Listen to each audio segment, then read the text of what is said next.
ଆଜିର ସୁସମାଚାର ଲୁକ 9 ଅଧ୍ୟାୟ 28-36 ପଦ ଯାଏ। ଯୀଶୁଙ୍କର ରୂପାନ୍ତର। ଏସବୁ କହିବାର ପ୍ରାୟ 8 ଦିନ ପରେ ଯୀଶୁ ପିତର, ଜହନ ଓ ଯାକବଙ୍କୁ ସାଙ୍ଗରେ ନେଇ ପ୍ରାର୍ଥନା କରିବାକୁ ପର୍ବତ ଉପରକୁ ଗଲେ। ସେ ପ୍ରାର୍ଥନା କରୁଥିବା ସମୟରେ ତାଙ୍କ ମୁଖମଣ୍ଡଳ ରୂପାନ୍ତରିତ ହେଲା ଏବଂ ତାଙ୍କ ପୋଷାକ ତେଜମୟ ଶୁଭ୍ର ହେଲା। ହଠାତ୍ ସେମାନେ 2 ଜଣ ପୁରୁଷ ମୋସେସ୍ ଓ ଏଲିୟଙ୍କୁ ତାଙ୍କ ସହିତ କଥାବାର୍ତ୍ତା କରୁଥିବା ଦେଖିଲେ।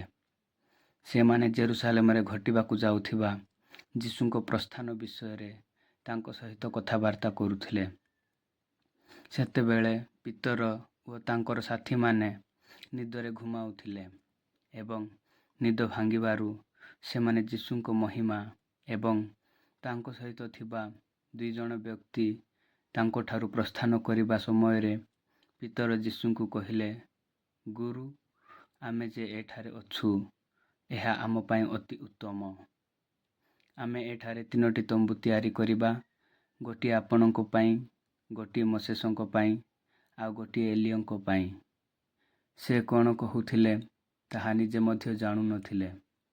ସେ ଏହା କହୁଥିବା ସମୟରେ ଖଣ୍ଡେ ମେଘ ଆସି ସେମାନଙ୍କୁ ଆଚ୍ଛାଦନ କଲା ଏବଂ ସେମାନେ ମେଘ ମଧ୍ୟରେ ପ୍ରବେଶ କରିବା ସମୟରେ ଭୟଭୀତ ହେଲେ। ଏହି ସମୟରେ ମେଘରୁ ଏକ ସ୍ୱର ଶୁଣାଗଲା, ଏ ମୋର ପୁତ୍ର, ମୋର ମନୋନୀତ, ଏହାଙ୍କ କଥା ଶୁଣ। ଏହି ବାଣୀ ହେଲା ପରେ ସେମାନେ ଯୀଶୁଙ୍କୁ ଏକାକୀ ଥିବାର ଦେଖିଲେ।